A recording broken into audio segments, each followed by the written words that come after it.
तीन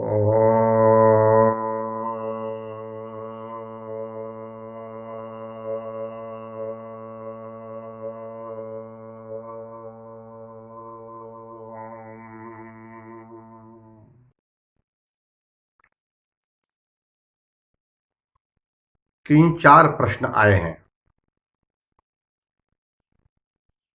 वास्तव में मैं जब देखता हूं कि कुछ प्रश्न आते हैं जो इसमें रुचि लेता है, रुचि हम सबकी नहीं होती है। कोई कोई इसमें रुचि लेता है, सबकी रुचि नहीं होती है। क्योंकि आधुनिक युग में कौन जाए आध्यात्मिक जगत में प्रवेश करने?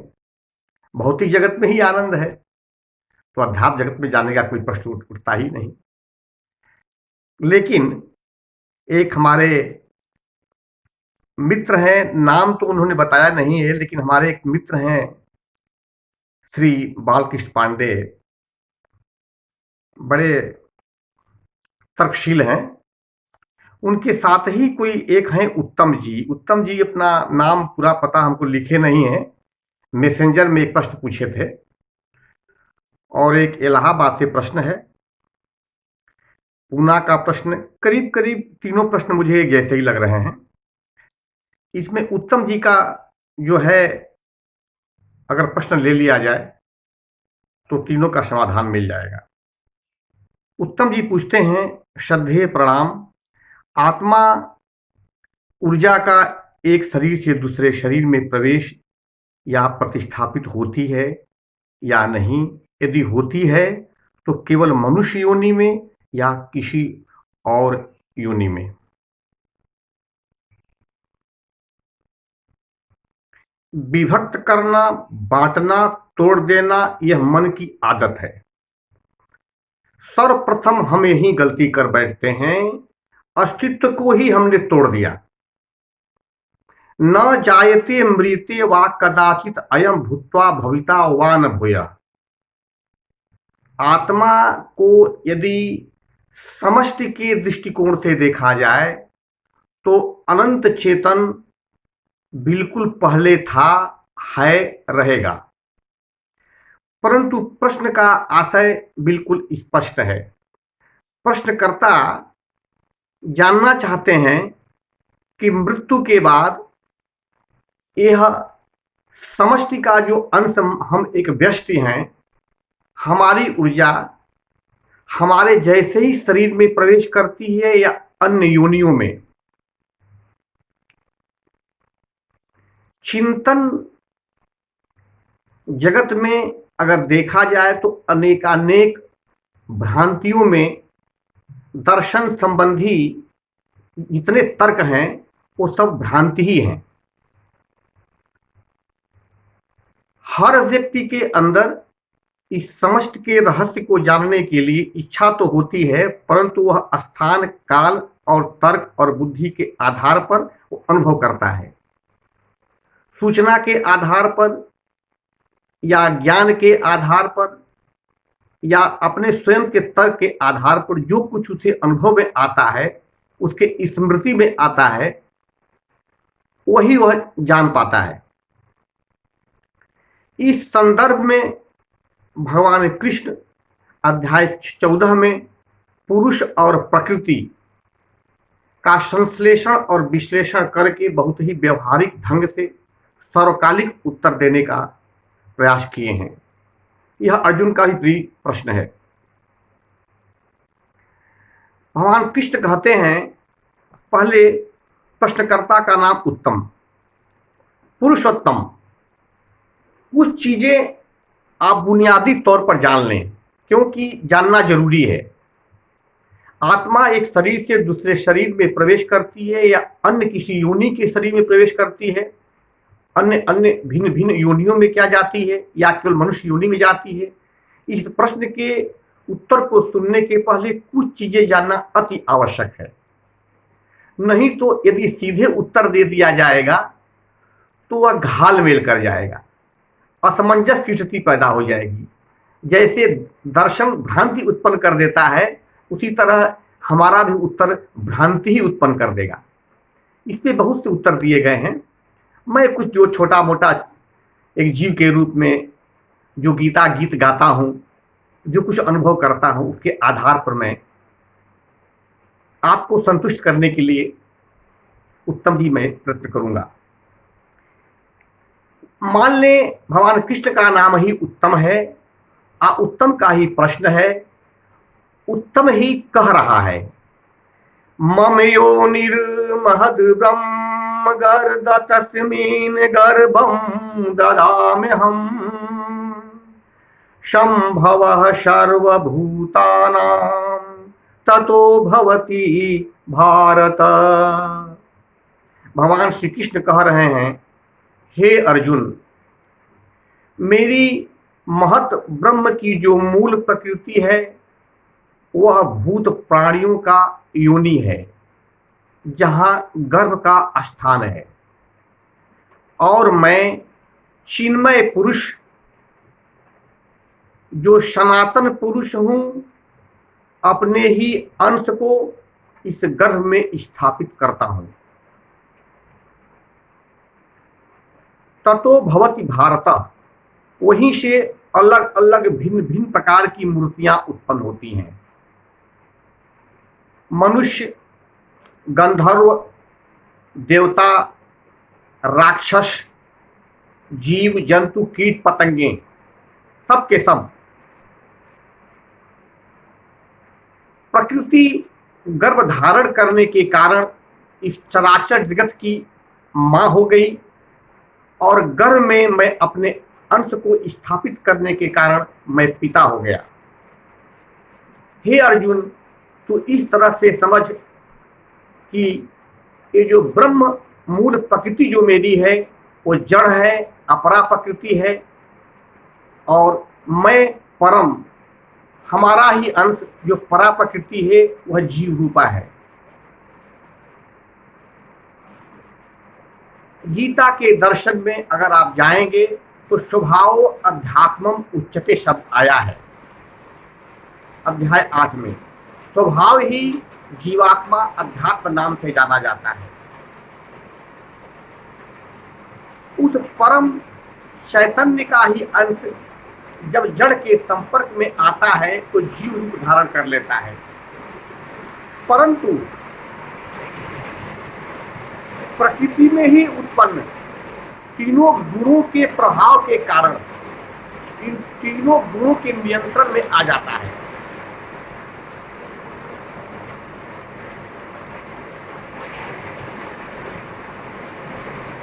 तीनों गुणों के प्रभाव में क्यों आता है, आप बात समझें। गीता में 3 गुण का वर्णन आता है। एक है सत्व, तम, रज। रज का मतलब होता है एक्सेलरेशन, गति, और तम का मतलब होता है ऑब्स्टेकल, अवरोधक, रोक देना। सत्व का मतलब होता है संतुलन। इस रज और इस तम, इन दोनों गुणों के बीच जो संतुलन स्थापित कर दे जो गुण, वह सत्व गुण है। ये तीनों गुण एक दूसरे को दबा करके कभी कभी समय समय पर मन के ऊपर शासन करते रहते हैं। जन्म से लेकर मृत्यु तक जो गुण परिमाण में ज्यादा कारगर सिद्ध होता है, उस गुण के कारण ही वह जीवात्मा उस गुण के प्रभाव में आ जाता है। सत्व गुण, रजो गुण और तमो गुण के लक्षण क्या है? जिस क्षण आपके अंदर प्रकाश, सुखानुभूति, आनंद का स्फुरणा और शांत मन दिखाई पड़े, तो आप समझ लीजिएगा सत्व गुण प्रभावित हो रहा है। आप सत्व गुण के प्रवाह में हैं, और जब स्वार्थ बुद्धि से किसी सकाम कर्म के प्रति रुझान पैदा हो जाए, लोभ के साथ काम वासना आ घेरे, विषय भोग की लालसा दिल में उतर जाए, उस समय रजोगुण आपके मन में प्रवाहित हो रही है। जिस क्षण निद्रा आ रही हो, मन प्रवादी हो रहा हो, स्वार्थ बुद्धि के साथ साथ अंतःकरण की मोहिनियां उसे शुद्ध कर रही हो, अंतःकरण की मोहिनी वृत्तियां जिसे आकर्षित कर रही हो, आकर्षण के बाद क्षुब्ध भी कर रही हो, परंतु फिर भी उसमें वह रस ले रहा हो, मनुष्य को जान लेना चाहिए कि इस समय वह तमोगुण के प्रभाव में है।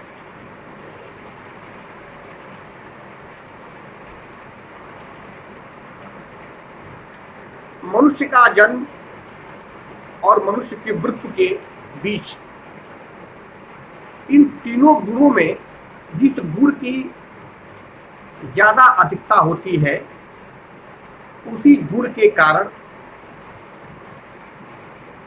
वह मनुष्य उस गुण वाला बन जाता है। जब मनुष्य इस शरीर का परित्याग करता है और सत्वगुण की ज्यादा अधिकता होती है, वह स्वर्ग लोक या अच्छे किसी मनुष्य लोक में ही जन्म पाता है। क्यों पाता है? वह उसी गुण में रहा है, बसा है, उसी गुण से आ रहा है, और सत्व गुण की अधिकता के कारण उसने जो अपने तंत्रिकाओं के माध्यम से स्मृति में जो कुछ संचय कर रखा है, वही स्मृति को लेकर जीवात्मा शरीर का परित्याग करती है और किसी दूसरे शरीर में प्रवेश करने के पहले तक वह स्मृति बनी रहती है। उस स्मृति, उस मोमेंटम के कारण और उसी स्मृति और उसी गुण के बढ़ोतरी के लिए और वह अनुकूल शरीर की तलाश करती है, और वह शरीर मिलते ही किसी गर्भ में प्रवेश कर जाती है। उसी तरह जब मनुष्य शरीर को छोड़े और उस समय रजोगुण का प्रभाव ज्यादा हो, जगत के प्रति ज्यादा रुझान हो, सकामी हो, विषय भोग की लालसा ज्यादा हो,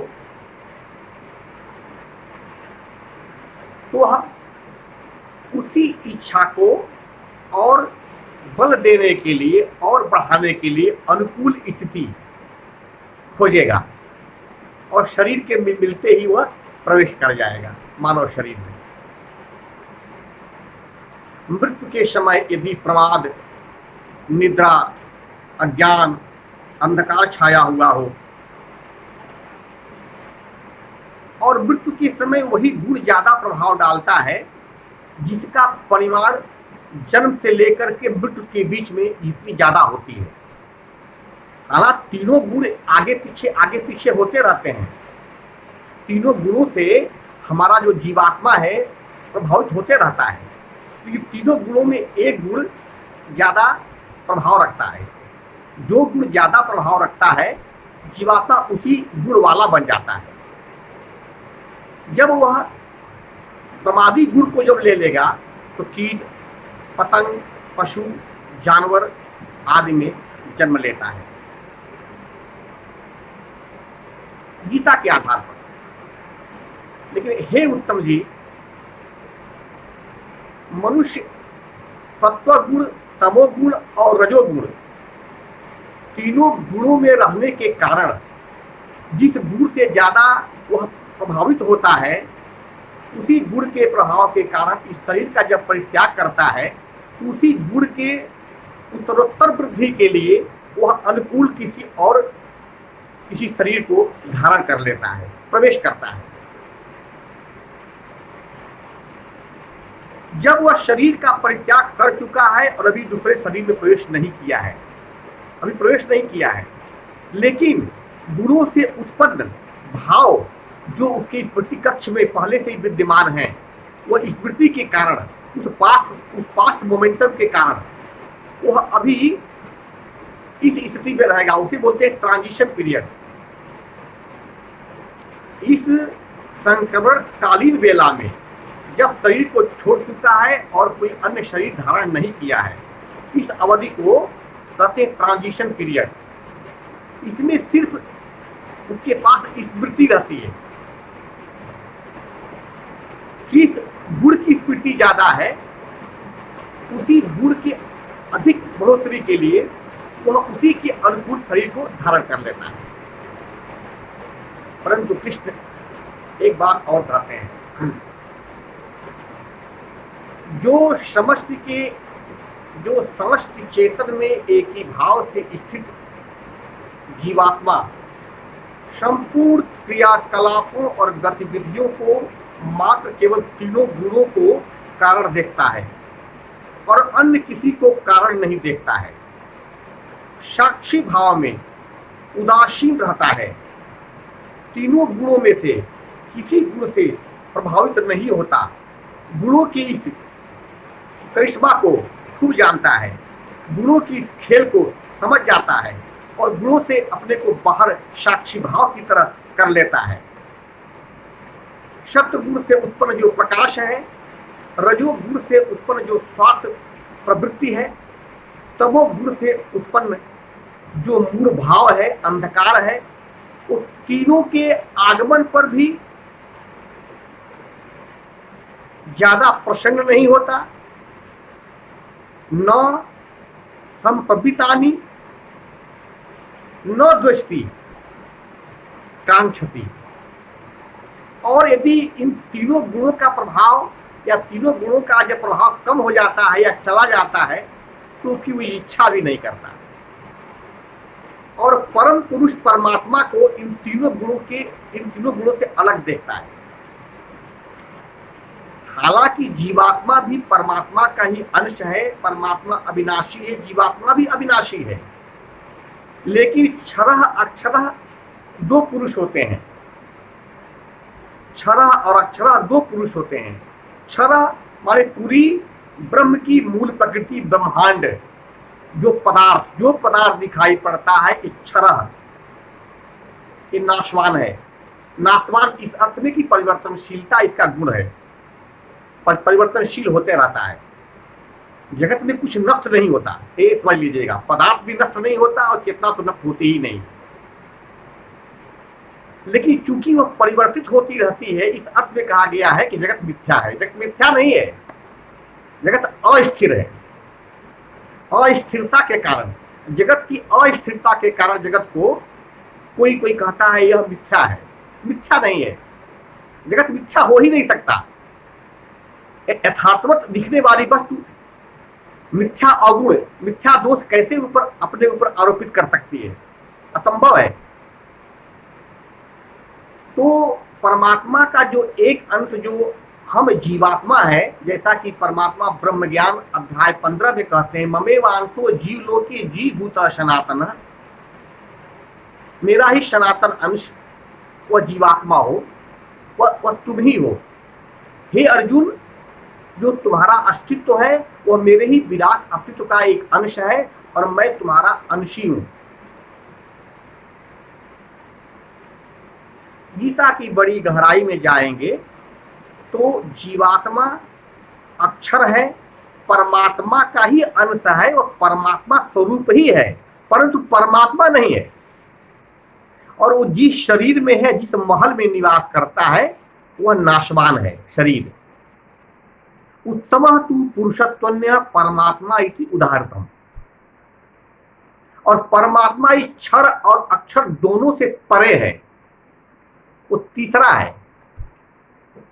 उत्तमः तु पुरुषोत्तम है, हे उत्तम। आपका प्रश्न उत्तम है और आप दोनों में से आप सर्वप्रथम उत्तम हो, सबसे उत्तम हो।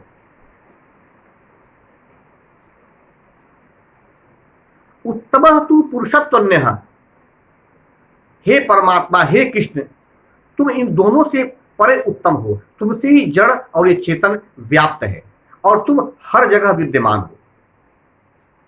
इस भाव को धारण करने वाला व्यक्ति अभी जो पैदा है, अभी जो बैठा है, जो ऐसा अनुभव करता है, वह न तो कहीं प्रवेश करता है, न तो वह किसी के द्वारा प्रतिस्थापित किया जाता है, न तो वह शरीर का अंतरण करता है। उसका जन्म और मृत्यु होता ही नहीं। अपने ही रंग में रंग ले मेरे यार सावरिया, अपने ही रंग में रंग ले मेरे यार सावरिया। जो व्यक्ति जिस भाव में रहता है, अधिकतर जिस भाव में रहता है, मरने के बाद भी यदि यह जीवात्मा अन्य किसी शरीर में प्रवेश भी करेगी तो भाव के साथ ही प्रवेश कर जाती है। जैसे वायु किसी पदार्थ के गंध को, किसी भी जो गंध उत्पन्न कर सकता है पदार्थ, उसके गंध को एक स्थान से दूसरे स्थान पर ले जाती है। गृहीत्वा एतानि संजाति वायु गंधानि आशयात। जैसे वायु आशयात जिस स्थान से गंध को ले जाती है, उसी तरह जीवात्मा जब इस शरीर का परित्याग करता है तो इंद्रियों के द्वारा संग्रह की हुई हर संवेदनाओं को अपने साथ लेकर दूसरे शरीर में प्रवेश कर जाता है और अस्तित्व को गति बनाए रखता है। ओ